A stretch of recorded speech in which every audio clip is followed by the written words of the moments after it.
শুরুটা স্বপ্নের মতো। নিজের খেলা প্রথম ২ ম্যাচে নেন ৩টি করে উইকেট, পরের ম্যাচে ২টি। একটা সময় ছিলেন পিএসএল এর সর্বোচ্চ উইকেট শিকারীও। অধিনায়ক শাহিন আফ্রিদিরও প্রশংসা কুড়িয়েছিলেন রিশাদ। দলের মালিক থেকে শুরু করে সতীর্থ সবারই প্রশংসায় ভেসেছেন রিশাদ। তবে বাংলাদেশি লেগ স্পিনারের এখন পাকিস্তান সুপার লিগে খেলাটা হয়ে গেছে অমাবস্যার চাঁদের মতো। বৃহস্পতিবার ১ মে কোয়েটা গ্ল্যাডিয়েটর্সের বিপক্ষে লাহোর কালান্দার্সের ম্যাচে আবারও রিশাদ নেই। ইসলামাবাদ ইউনাইটেডের বিপক্ষেও একাদশে ছিলেন না রিশাদ। কেন ৪ ম্যাচে ৮ উইকেট নেওয়া রিশাদ এখন একাদশের বাইরে? পেশোয়ারে জলমির বিপক্ষে মাঝারি পারফরমেন্সের পর যেন হঠাৎই থেমে গেল তার ছন্দ। ২ ওভার বল করে ১৮ রান খরচ, সেই সঙ্গে ব্যাট হাতে ১৩ রান।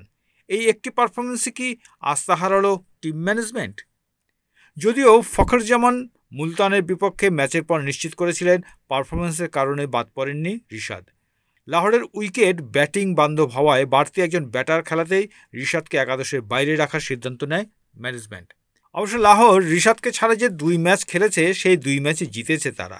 এ কারণে ক্রিকেট ভক্তরা রিশাদের দলে জায়গা না পাওয়ার পিছনে উইনিং কম্বিনেশনেরও হাত দেখছেন। বর্তমানে পয়েন্ট টেবিলের ২য় স্থানে থাকা দলটি এখন পর্যন্ত যা করেছে সবই জয়ের জন্যই। তাই রিশাদের দলে জায়গা পাওয়া এখন কঠিনই হবে। রিশাদকে ছাড়া যে ৪ বিদেশি ক্রিকেটার নিয়ে লাহোর কালান্দার্স একাদশ সাজিয়েছে তারা ধারাবাহিকভাবে পারফর্ম করছেন। ২৬ এপ্রিল মুলতান সুলতানসের বিপক্ষে অলরাউন্ড পারফরমেন্সে ম্যাচ সেরা হয়েছিলেন ড্যারিল মিচেল। ৮ ম্যাচে ২৪১ রান করে এখন পর্যন্ত ২০২৫ পিএসএল এর ৫ম সর্বোচ্চ রান সংগ্রাহক মিচেল। আর রিশাদের পরিবর্তে সর্বশেষ ৩ ম্যাচে একাদশের সুযোগ পাওয়া টম ক্যারেন দুর্দান্ত বোলিং করছেন। ইংল্যান্ডের পেসার রান কম খরচ করে তুলে নিচ্ছেন উইকেট। লাহোর কালান্দার্স এখন পর্যন্ত ৮ ম্যাচ খেলে জিতেছে ৪ ম্যাচ, হেরেছে ৩ ম্যাচ ও বৃষ্টিতে ভেসে গেছে ১ ম্যাচ। ৯ পয়েন্ট নিয়ে এখন তারা পয়েন্ট টেবিলের ২-এ। ১০ পয়েন্ট নিয়ে পয়েন্ট টেবিলের শীর্ষে ইসলামাবাদ ইউনাইটেড। পয়েন্ট টেবিলের শীর্ষ ৪ খেলবে প্লে অফে। কালান্দার্স বলতে গেলে প্লে অফে এক পা দিয়েই রেখেছে। লিগ পর্বের শেষ ২ ম্যাচ ও পরবর্তী রাউন্ডে উঠলে রিশাদের একাদশে সুযোগ পাওয়ার সম্ভাবনা কম। ৪ বিদেশি ক্রিকেটারের কারো বাজে পারফরমেন্সে হয়তো সুযোগ মিলতে পারে রিশাদের।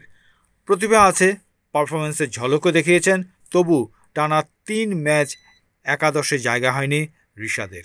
পিএসএলে বাংলাদেশি তরুণদের ভবিষ্যৎ যে সহজ হবে না তারই এক কঠিন ইঙ্গিত হয়তো এটা।